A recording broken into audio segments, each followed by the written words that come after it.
अपने air defence की ताकत से ईरान के घातक हमले को झेलने के बाद इजराइल अब ईरान पर पलटवार करने की तैयारी में है।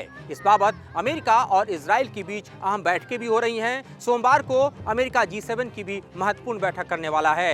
नमस्कार, मैं हूं मधुरेंद्र कुमार और आप देख रहे हैं मेरे साथ रणनीति।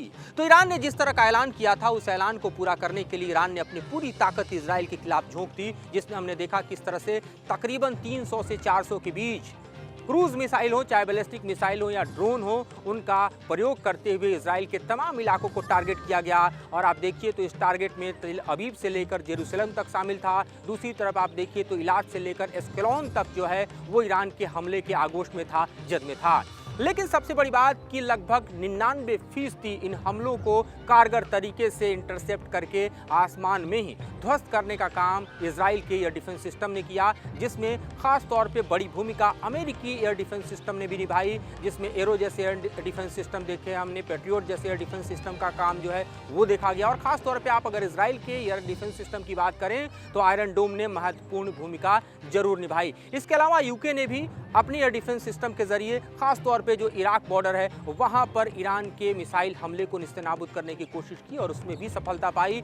जॉर्डन ने भी ईरान के इन हमलों को एक तरह से देखा जाए तो कारगर तरीके से हैंडल करने की कोशिश की, यानी इजराइल की ताकत को मजबूत करने की कोशिश की। और इस तरह से महत्वपूर्ण रूप से देखा जाए तो अमेरिका, यूके, जॉर्डन और इजराइल, इन चारों देशों के कोऑर्डिनेशन के जरिए ईरान का ये हमला जो है वो बेहद कारगर इजराइल की जमीन पर साबित नहीं हुआ, क्योंकि इससे अब तक किसी भी बड़े नुकसान की जानकारी निकलकर सामने नहीं आ रही है।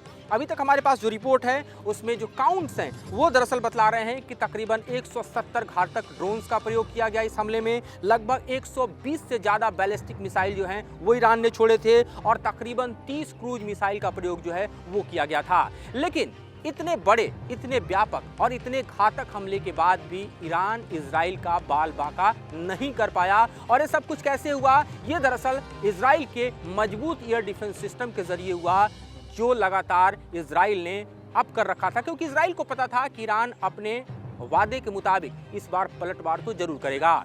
ये दरअसल खुमैनी के ऐलान के बाद ही तय हो गया था कि ईरान इजराइल पर हमला करेगा और उसके लिए एक ईरान ने मजबूत, हम कहें तो, अपना पक्ष तैयार किया था और कहा था कि यूएन का आर्टिकल 51 जो है वो उसे ताकत प्रदान करता है लेजिटिमेट डिफेंस का। और जिस तरह से दमिश्क में, सीरिया की राजधानी दमिश्क में इजराइल ने अपने हमले के जरिए उसके 60 टॉप कमांडर मार गिराए, जिसमें उसका सबसे बेहतरीन और सबसे, हम कहें तो, घातक कमांडर भी शामिल था, ज़हीदी, जो कि आप समझिए कि सीरिया और साथ ही बेलारूस दोनों ही कंट्रीज को कोऑर्डिनेट करता था, हथियारों की सप्लाई करता था। ईरान के प्रॉक्सीज का एक तरह से देखा जाए तो अपने आप में सुप्रीम कमांडर था और उसे मार गिराने में जिस तरह से गोलान हाइट्स से F-35 स्टील्थ विमानों की सहायता से इजराइल ने अपनी कामयाबी हासिल की थी, उसके बाद से ही ईरान बौखलाया हुआ था, क्योंकि इस वक्त जो है ईरान के सामने कोई चारा नहीं था। उसके प्रॉक्सीज जो हैं वो पिछले 7 महीने में इजराइल को हैंडल नहीं कर पाए थे। चाहे आप हमास की बात कीजिए, गाजा में देखिए तो इजराइल किस तरह से हमास को मारता रहा है।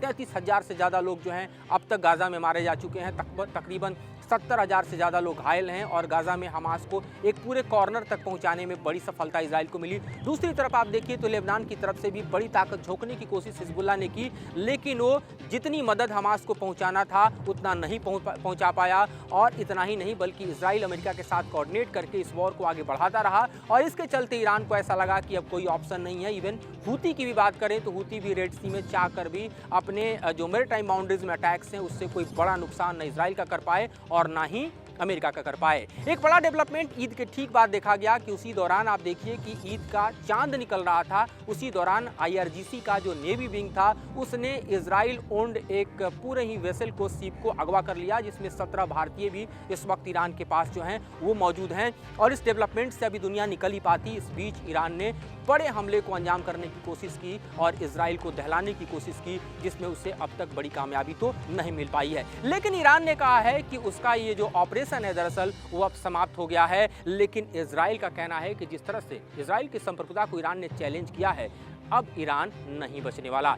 और ऐसी स्थिति में देखिए तो अमेरिका और जिस तरह से इजराइल के साथ जो पार्टनर कंट्रीज हैं, चाहे आप फ्रांस की बात करें, चाहे जॉर्डन की बात करें, चाहे आप जर्मनी की बात करें या यूके की बात करें या इटली की बात करें, जिस तरह के बयान इनके सामने निकल कर आए हैं उससे ऐसा लगता है कि इस बार ईरान युद्ध के मैदान में आमने सामने की स्थिति में होगा। पिछले 3 दशकों में ईरान ने कोई बड़ा वॉर नहीं लड़ा है। ईरान के प्रॉक्सीज हम जानते हैं कि समूचे मिडिल ईस्ट में खासतौर पर इजराइल को टारगेट करते रहे, या फिर आप सीरिया की ज़मीन पर देखिए, इराक की ज़मीन पर देखिए, यमन में देखिए, या फिर आप इजराइल के ठीक बगल में जो हिजबुल्लाह का पूरा ठिकाना है वहाँ पर देखिए। तो कुल मिलाकर आप देखिए तो इस वक्त इजराइल ने ईरान को वॉर जोन में लाने में बड़ी कामयाबी हासिल की जब उसने दमिश्क में उसके वाणिज्यिक दूतावास पर अटैक किया और उसके कमांडर को मार गिराया।